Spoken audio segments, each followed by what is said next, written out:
ก่อนที่จะไปรับชมและรับฟังสาววอนขอความเมตตากรุณากดติดตามช่องของสาววอนเพื่อจะบ่ได้พลาดคลิปต่อๆไป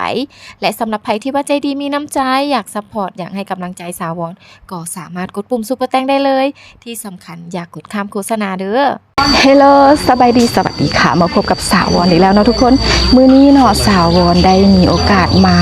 เลี้ยงห่อบานเนาะทุกคนหรือว่าญาพ่อบานนั่นเองอยู่ที่บ้านของสาววอนเนาะทุกคนณตอนนี้สาววอนก็อยู่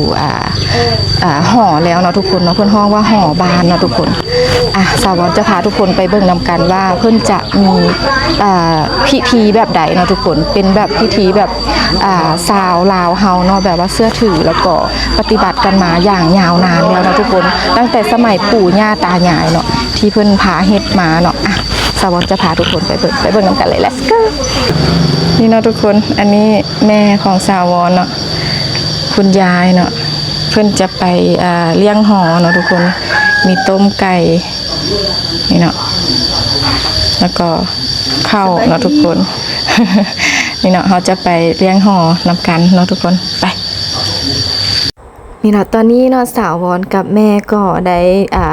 ขี่รถถีบไฟฟ้าเนาะเพื่อไปเลี้ยงห่อนั่นเองห่อก็จะอยู่ใจกลางของหมู่บ้านเลยเนาะทุกคนจะบ่ได้ห่างไกลจากบ้านสาววอนหรือ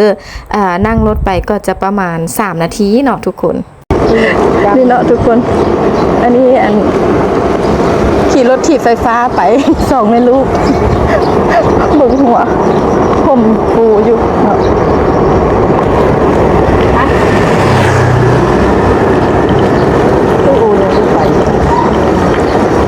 นี่ทุกคนตอนนี้เขาก็ได้มาฮอดนี่เนาะหอที่จะเรียนเดี๋ยวเขาจะลงย่าง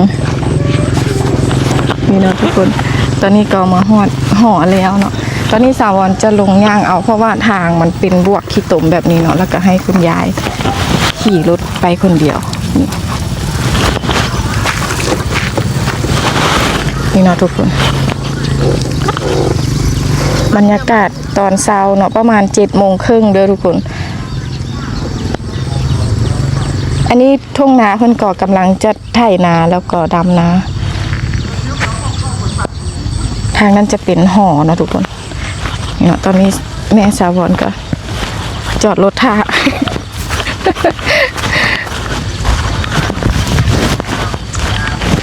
เพราะว่าฝนตกเนาะทุกคนทางก็จะแบบเปื้อน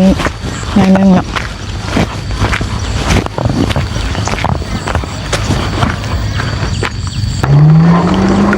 นี่บรรยากาศดีแหงทุกคนทุ่งไร่ทุ่งนาแบบกว้างมีงัวพร้อมทุกคนจะเลี้ยงงัว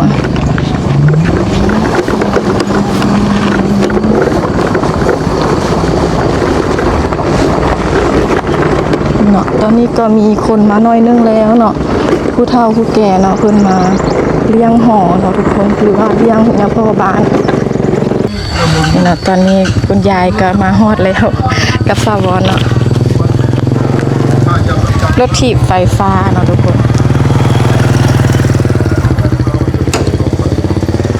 ในบ้านสาววอนก็จะมีรถถีบไฟฟ้าคันนึงเนาะ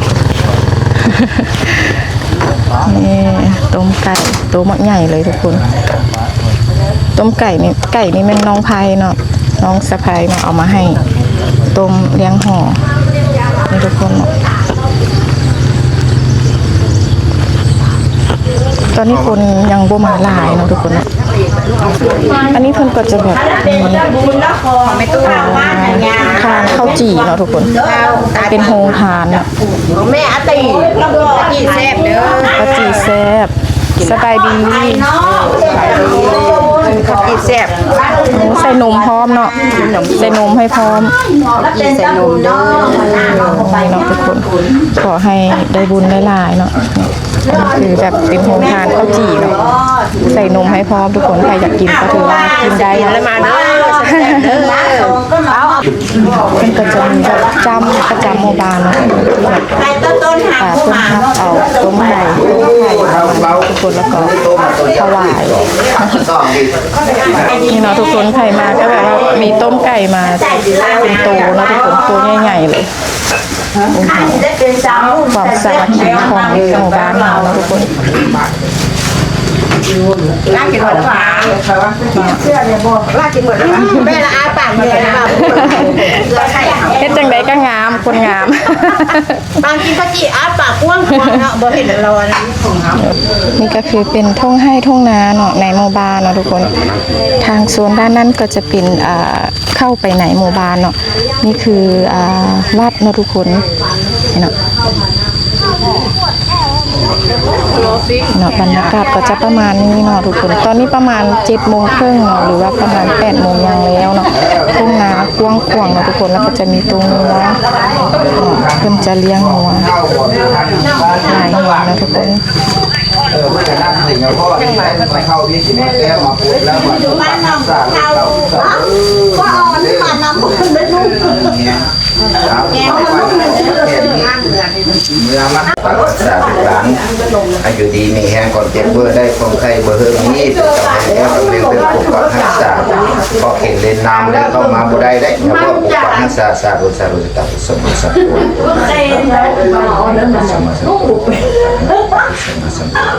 วันศุกร์เราว่าอ้าวตอนนี้เราก็จะมานี่แหละ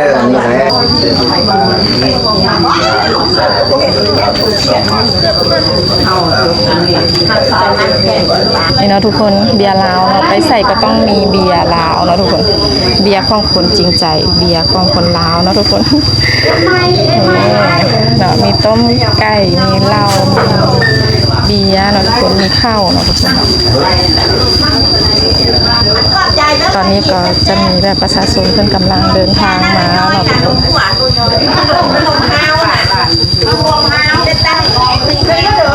ย่างงามจะถ่ายเอาได้นี่เนาะประชาชนบ้านเฮาก็จะแบบเอาต้มไก่มาเนาะความสามัคคีกันทุกคนเอามาค่ะนี่มันจะอยู่ใดวะมันก็ละสั่นบาดเลยเมื่อก็เด้อเดี๋ยวปัดยาว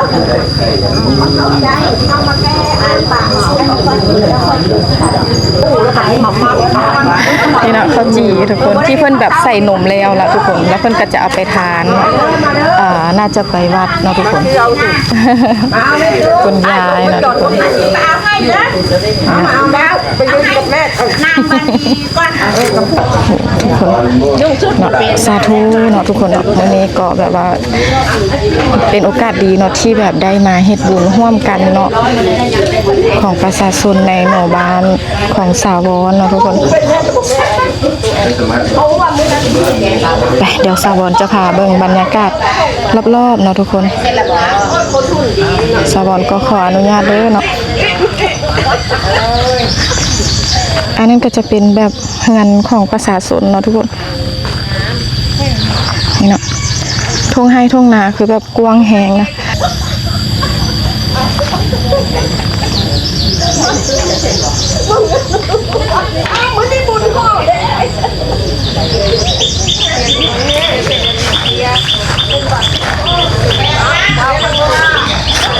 หอบ้านเนาะก็ถือว่าอยู่ใจกลางบ้าน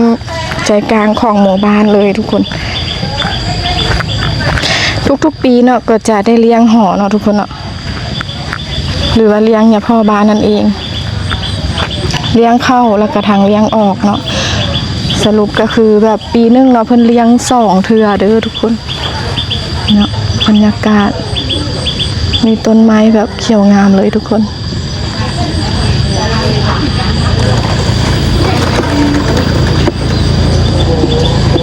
ประชาชนก็แบบทยอยกันมาเนาะ ทยอยกันมาทุกคน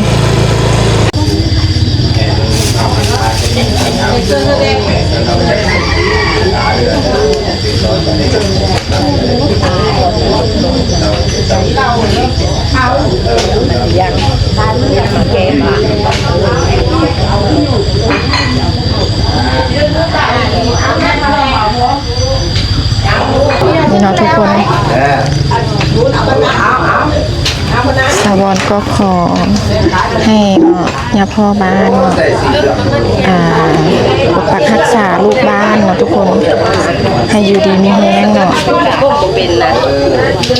นี่เนาะก็จะมีลูกหลานมาเนาะแล้วก็พ่อไปเมื่อนั้นแล้วเมากับเพื่อนบ้านเชื่อเลยแม่นว่าอย่าเอาแล้วเอาไปโหทุกคนไก่คือแบบหลายแฮงนี่เนาะนี่ตอนนี้คือคุณแม่ของแม่สาวหมอเนาะก็ไปมัดแขนเนาะทุกคนเพื่อความเป็นสิริมงคลเนาะนี่เลย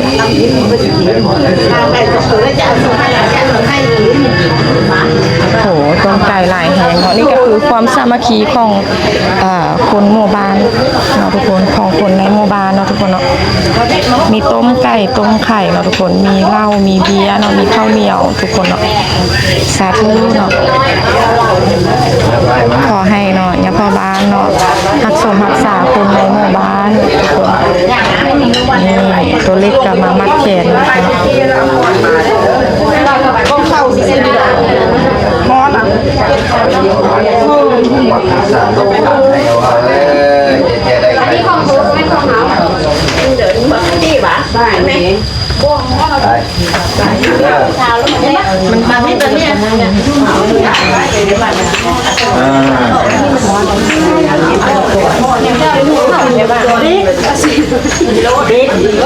อันนี้มันกองเข้าอ่ะ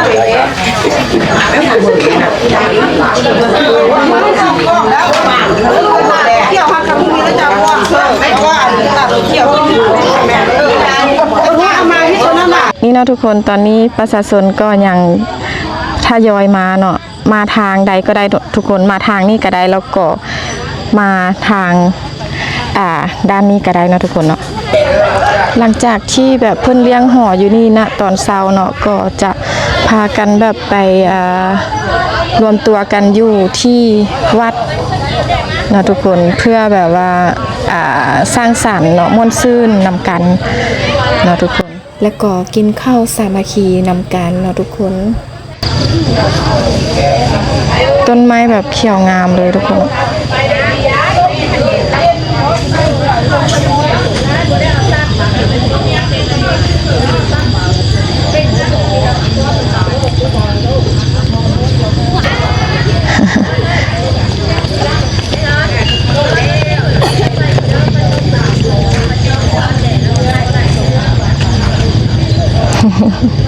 เมื่อยแหงมานั่งอยู่นี่ละเมื่อยแหงเนาะนั่งพักก่อนนี่เนาะอันนี้แม่ตู้เพิ่นก็เมื่อยเนาะทุกคนเพิ่นก็หยุดก่อนแล้วก็ไปต่อเนาะนี่ความสามัคคีทุกคนเลยเห็นแล้วก็แบบว่าซาบซึ้งใจเนาะทุกคนเห็นความสามัคคีของคนในหมู่บ้านเนาะทุกคนเนาะสาวรก็ขอภาวนาเนาะให้คนในหมู่บ้านของเฮาเนาะมีความสุขหลายๆแฮปปี้เนาะทุกคนโชคดีตลอดปีตลอดไปเด้อเนาะประชาชนในหมู่บ้านก็กำลัง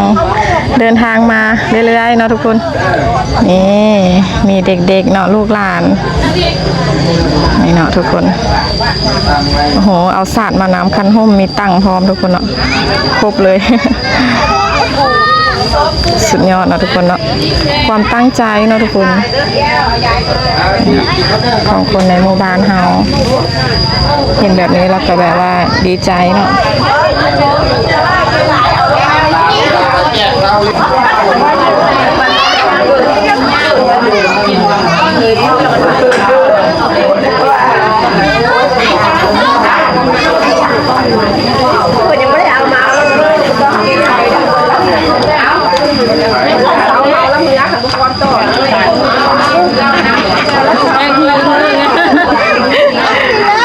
นี่เนาะคือบ่าวน้อยเนาะ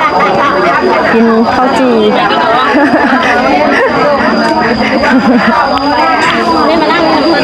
เนาะเพิ่นเอาสารมาปูอยู่นี่เนาะแล้วก็แบบมานั่งทุกคนลูกหลาน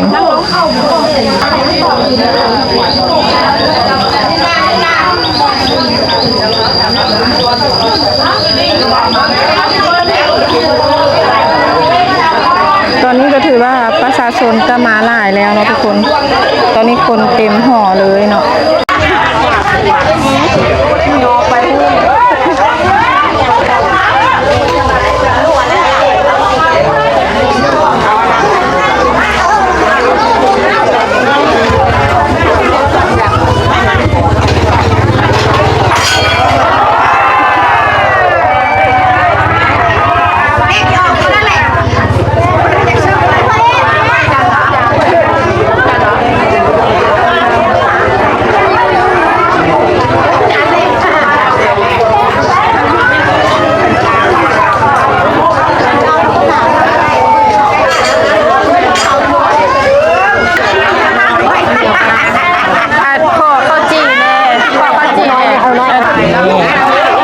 เนี่ยทุกคนเพิ่นมีแบบข้าวจี่ให้แบบ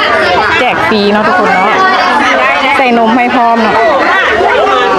โอ้โหคนหลายแฮงทุกคน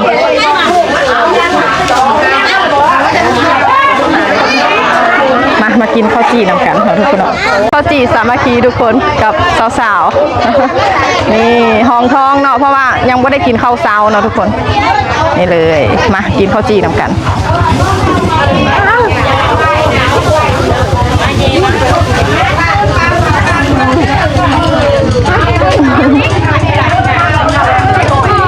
คนหลายทุกคน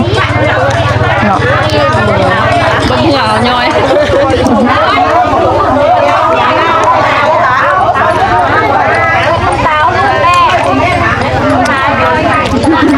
แซ่บทุกคน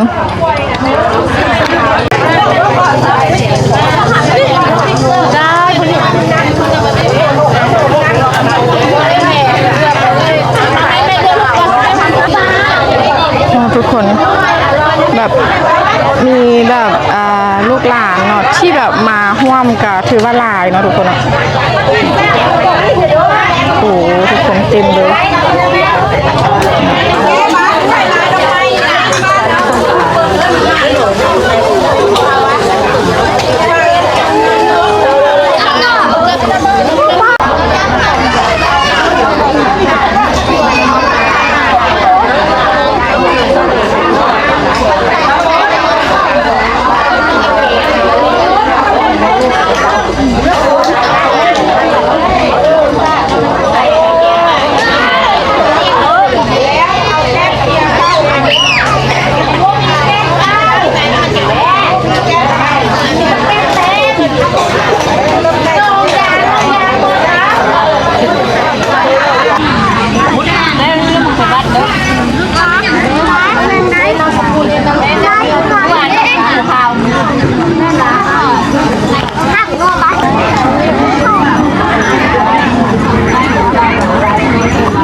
ส่วนที่เนื้อต่างประเทศก็คือการเนื้อตรงฝั่งนักศึกษาลูกหลานให้มาว่า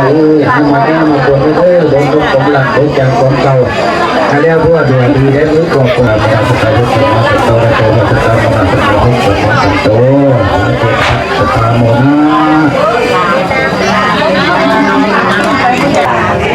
ตกลงกันคือแปลกๆอมคือเพื่อมันดีเนาะอันนี้ก็ขอนำลูกน้ำหลานมือผู้ทุกคนว่าความเรียกได้จะมีวัดวาอารามเขานี่แหละเกิดแพร่เกิดคนมานักธุรกิจมาเอาไว้ตอนเพิ่นประมาณบริจาคคนละล้านผู้500,000ผู้ใดก็มีเนาะเพราะว่าเราจะได้หอกกองลูกหลานเขาก็จะได้เรื่องบริจาคอะไรทุกสิ่งทุกอย่างเขาก็ได้ลงทุนไปเลยเดินตีเขาบริจาคเขาจ้างให้เนาะย้อนว่าจะได้หอกกองเช่นกระไทยนี้แม่นว่าพากันไปกินอยู่วัดเด้อเพิ่งจะต้ายายอยู่วัดพูดฝึกกันอยู่พูดเนาะทุกสิ่งทุกอย่างเนาะแล้วก็พวกแรกเขาจะขึ้นอยู่หอกับแม่นว่าอาณาเลี้ยงเดือนสามบนดินเด็กเนาะเขาก็กินกันดีๆอันนี้ขอทำลูกหลานเด้อทุกผู้ทุกคนเด้อจะได้เอาไปหักแกะหักผล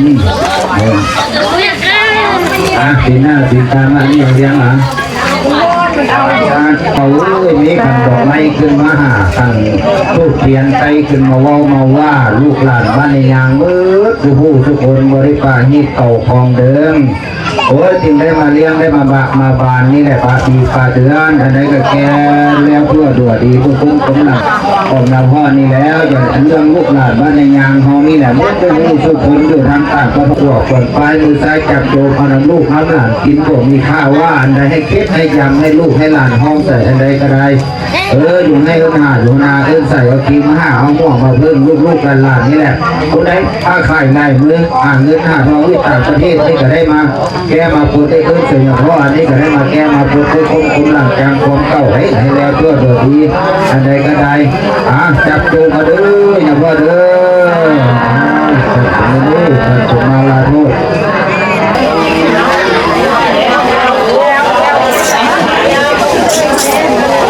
แก้วโหนางแก้วอยู่ในลิกานี่เนาะ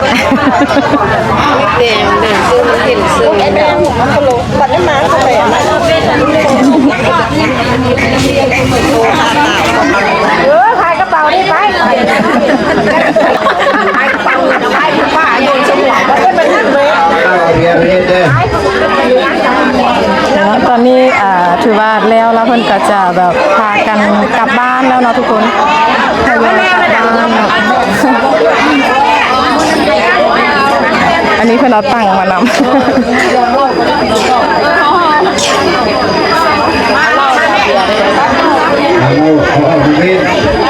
ตอนนี้เนาะประชาชนก็กำลังจะกลับบ้านเนาะแล้วก็จะไปกินข้าวสามัคคีกันเนาะอยู่ที่วัดในบ้านเนาะทุกคนวัดก็อยู่ทางด้านนี้เนาะทุกคนเนาะเดี๋ยวสาวรจะขอเก็บภาพบรรยากาศให้ทุกคนได้เบิ่งได้ชมนำกันเนาะทุกคนตอนนี้สาวรก็จะขออนุญาตกลับเฮือนก่อนเนาะทุกคนแล้วก็จะไปกินข้าวสามัคคีอยู่ในวัดบ้านเฮานั่นเองเนาะทุกคนเนาะ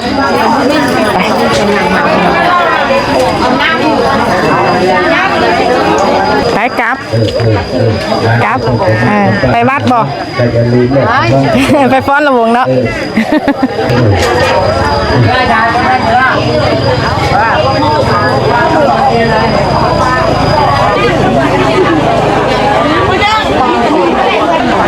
โอ้ยอันนี้มาซ่าหน่อยนึง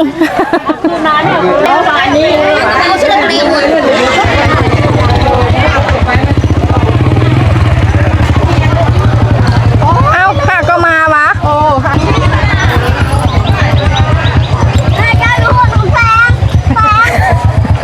เลขจะออกตัวนั้นวะโอ้คักแท้เลขจะออกตัวนี้เด้อทุกคนเด้อนี่มีตัวดีแล้วเนาะทุกคนนี่ตัวเลขเนาะเป็นสีใส่ตัวเลขนี่เนาะไปซื้อเด้อทุกคน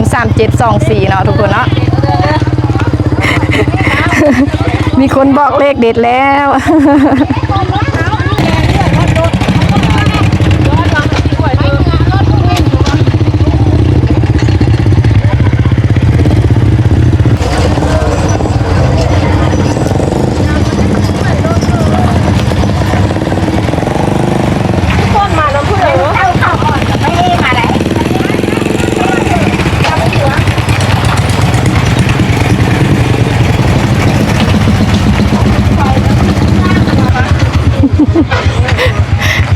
ไปวัดวะโอ้นี่เนาะคุณยายแม่ของสาวรเนาะมาแล้วเนาะเดี๋ยวสาวรก็จะได้กลับแล้วเด้อทุกคนเนาะกลับบ้านทุกคนไปเจอกันอยู่ที่วัดเนาะไปฟ้อนลำวงลาว อยู่ที่วัดบ้านเฮาไปกินข้าวสามัคคีกันทุกคนตอนนี้สาวรก็ได้มาฮอดวัดแล้วเนาะทุกคนแต่ว่าฝนตกแห้งทุกคนเบิ่งเนาะตามภาพเลยโอ้โหแต่ว่าตอนนี้แขกก็ยังบ่ทันได้มาหลายเท่าเนาะอยู่ซุ่มกินเย็นแห้งเนาะทุกคนฝนตกแบบนี้ก็เฮ็ดให้บรรยากาศแบบเย็นสดชื่นเนาะทุกคน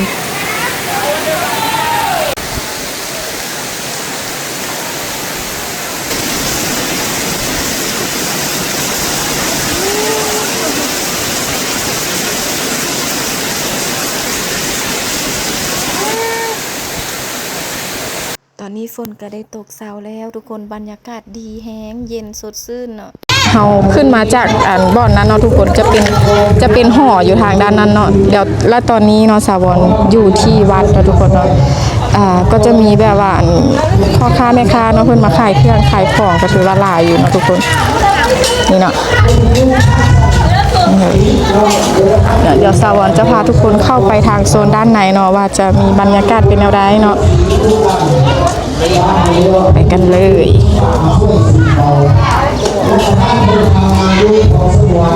อันนี้คือวัดบ้านเฮาเนาะทุกคนตอนนี้ประชาชนก็ถือว่ากำลังมาเนาะก็จะมีบ้านใกล้เฮือนเคียงเนาะทุกคนแกงนอกสถานแกงนอกนี่มีนั่งท่านนางนี่แก้วมณีแล้วก็ท่านนาง อันนี้คือแบบถังน้ำก้อนเนาะทุกคนน้ำก้อนคือแบบว่ากินฟรีเลยเนาะทุกคนเพราะว่ามีศรัทธาเนาะและสาวรก็ได้บริจาคน้ำเพิ่นเนาะแบบให้5เปาเนาะน้ำก้อนหรือว่าน้ำแข็งนางคำนางเนาะนางนานตอนนี้คนยังมาบ่หลายเนาะสร้อยขจี150ก้อนมื้อเช้านี่เพิ่นก็เอาไปแจกอยู่บ่อนเลี้ยงห่อพุ่นละเนาะเข้ามาแล้วก็จะมีบ่อนที่ว่าเพิ่นส่งบัตรมันจะส่งบัตรอยู่นี่เนาะบัตรเป็นบัตรเชิญเนาะ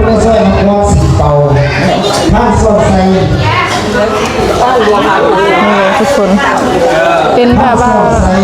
หารายได้เข้าวัดเนาะแล้วก็จะมีแบบทางบ้านเนาะได้ขายเบียร์เนาะทุกคนขายเบียร์ขายเพื่อเอาเข้าวัดไปสร้างวัดเนาะทุกคนนี่ก็จะเป็นประมาณนี้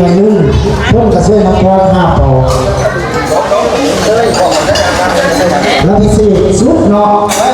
คือไส้บุญละ52เพิ่นได้รวมเงินกันแล้วโอ้โหนี่ทุกคนอันนี้แกงหน่อไม้เนาะทุกคนนี่แกงหน่อไม้3 ล้านกับ4,000กีบเนาะแกงหน่อเส้น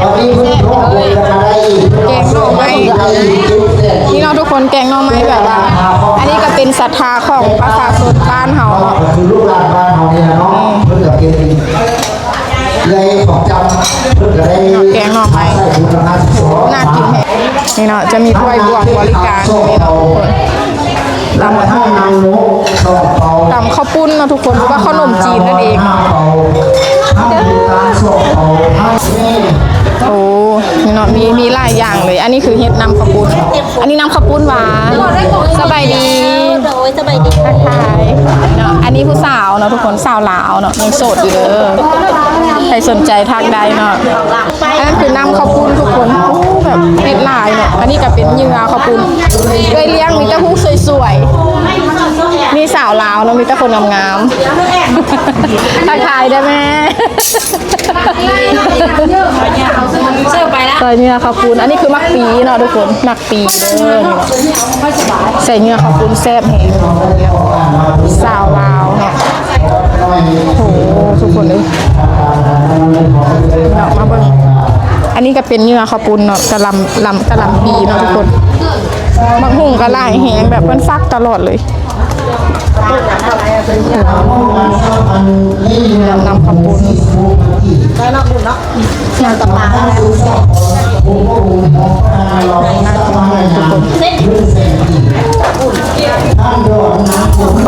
ปเดี๋ยวเขาจะไปทางด้านนั้นกันต่อเนาะทุกคนมื้อนี้เนาะสาวรก็ได้รับหน้าที่เนาะ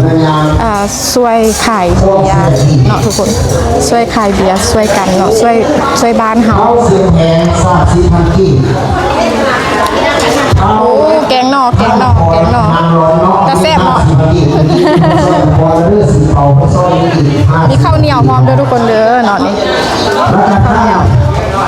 คือแบบกินฟรีเลยเด้อมื้อนี้งานฟรีมีแต่ซื้อเบียร์เนาะทุกคนตัวเล็กกับมาแกงหน่อบ่มากหวะ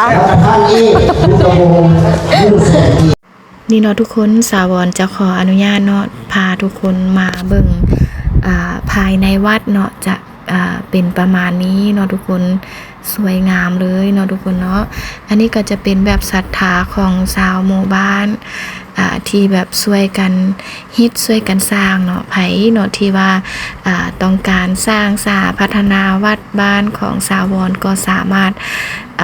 มาช่วยมาเฮ็ดบุญนำกันได้เด้อทุกคนเนาะอนุโมทนาบุญนำกันเนาะทุกคนนี่เนาะสวยงาม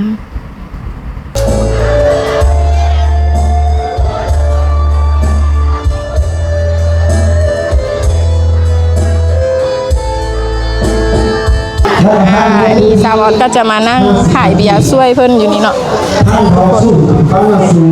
เบียร์ก็แบบมีหลายซื้อเบียร์ช่วยเลยเด้อขายเบียร์อันนี้ผู้สาว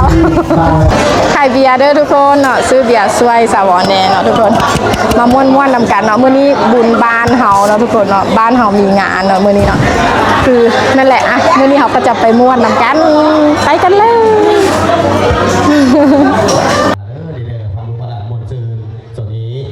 นี้ทั้งแต่พันธีเจ็ดกับมาละหลักสนีและจะได้ก่อนเชิญพ่อเกียรติเกียรติทำพี่น้องทุกทุกท่านบนสรณีน้ำขณะแนวเราสั่งซาดบรรยายเพื่อเสริ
นาเพลงนาก็ได้เมโลดี้ก็เป็นเศร้าเพียงอย่างที่เธอโปรดสาย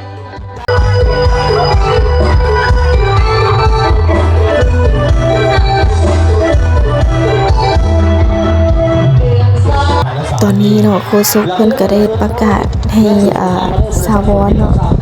ออกไปยืนปรากฏกายกลางเวทีเนาะทุกคนเพื่อแบบร่วมฟ้อนรำวงกับแขกผู้มีเกียรติเนาะทุกคนตอนนี้สาวรก็ออกมายืนอยู่หน้าเวทีแล้วเนาะก็เขินเนาะแล้วก็อายเนาะทุกคน เพราะว่าคนหลายแฮงเนาะแต่เพื่อความม่วนซื่นเนาะเฮาก็ต้องแบบเอนเตอร์เทนเนาะแขกผู้ที่เพิ่นมาเยี่ยมยามบ้านของเฮาเนาะทุกคนเพื่อให้แขกผู้มีเกียรติได้ม่วนซื่นนำกันเนาะทุกคนเนาะ ขอเชิญทั้งสองท่านด้วยตัวนี้ขอเชิญทั้งในอันนี้ผู้ประกอบส่วนเนาะจ้างดนตรีให้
เนาะทุกคนมาฮอดนี้เนาะสาวรก็จะขออนุญาตเนาะจบคลิปแต่เพียงเท่านี้เด้อฝากทุกคนเนาะกดไลค์กดแชร์กดติดตามกด Subscribe สาวรเนี่ยเด้อสำหรับใครที่ว่าใจดีมีน้ำใจก็สามารถกดปุ่มซุปเปอร์แตงได้เนาะอยู่ทางด้านล่างที่สำคัญก็จะกดข้ามโฆษณาเด้อเจอกันคลิปต่อไปเนาะทุกคนบ๊ายบายขออนุญาตฝากซ่องน้อยๆนี้แน่เด้อสาววอนซ่าแนวฝากกดไลค์กดแชร์กดติดตามกด Subscribe ให้สาววอนแน่เด้อสำหรับใครที่ว่าใจดีมีน้ำใจอยากซัพพอร์ตอยากให้กำลังใจสาววอนก็สามารถกดปุ่มซุปเปอร์แตงได้เลยที่สำคัญอย่ากดข้ามโฆษณาเด้อเจอกันคลิปต่อไปเนาะบ๊ายบาย